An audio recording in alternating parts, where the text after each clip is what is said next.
flag, the special guest, and God.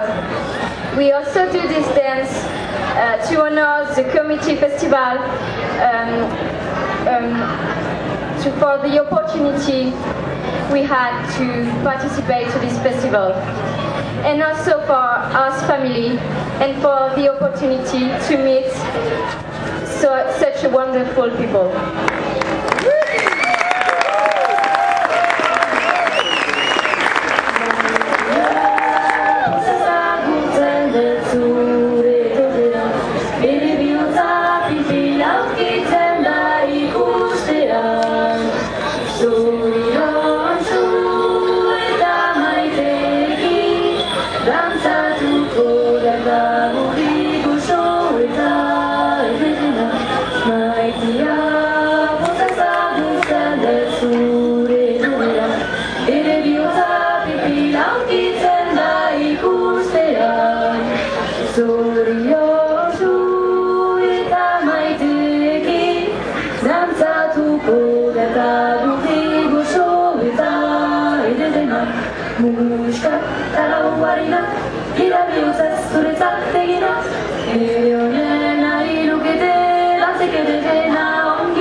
Pare